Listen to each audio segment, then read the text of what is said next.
Hey everybody, it's the Bees here, and today we're going to talk about Roblox. More specifically, we're going to be talking about leaderboards. First of all, what are leaderboards? Roblox has built-in leaderboard system that lets you display player information like scores, currency, the fastest time in a race, and pretty much whatever you want. This is one of the most useful features in a Roblox game because it lets you see where you stand amongst the other players in the game. Now, I'm going to show you how to build one. Alright, I'm in Roblox Studio. I'm going to hit play.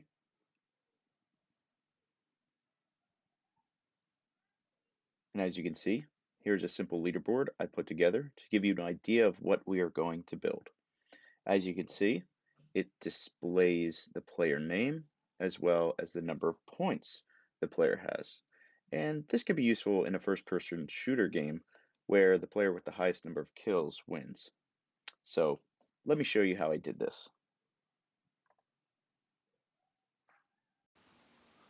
First of all, we are going to place a new script inside of server script service. And you can name the script whatever you want, but I'm going to call it config leaderboard. Now you can get rid of this print statement. So the goal is to add a player to a leaderboard when they join the game. So we want to use the player service to do this. First, we're going to get the player service.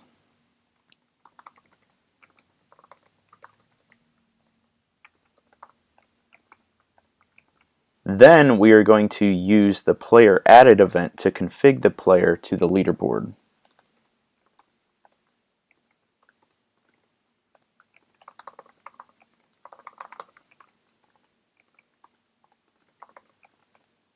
Inside of this event, we are going to create a folder.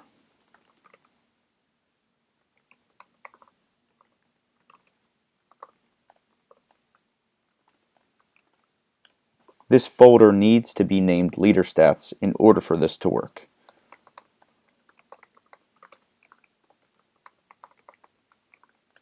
And we are going to parent that to the player. So I'm going to go ahead and delete my test leaderboard from earlier. I'm going to hit play.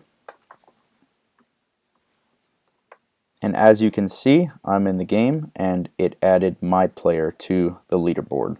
So that's good, but now we want to add some kind of stats for the player to the leaderboard. So we're going to hit stop. We're going to go back to our script.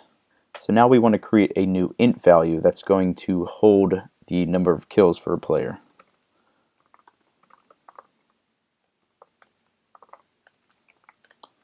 We are going to name that kills. We are going to set the value to 0, and we are going to parent that to the leader stats. So now when I play the game, I should be added to the leaderboard with kills set to 0. And you can actually add as many stats to this leaderboard as you want. So I'm going to stop, I'm going to go back into my script, and now I can add another stat for how many deaths the player has. So we're going to create another variable called deaths. Goes to instance.new int value deaths.name is going to be equal to deaths. Deaths.value is equal to 0.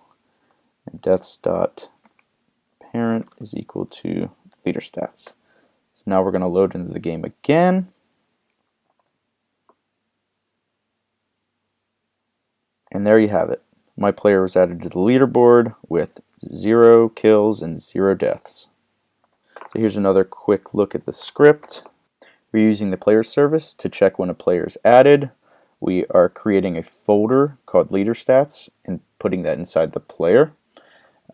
We are creating a variable that is an int value called kills and putting that in the leader stats folder, as well as another variable called deaths, setting that to 0 and putting it inside the leader stats. From here, you can create some kind of functionality that increases the number of kills through some kind of event in the game, but I want to keep these videos short, so I will create another video that shows you how to update those values in the leaderboard. If you found this video useful, leave a like and let me know in the comments what you'd like to see next. Thank you, and see you in the next video.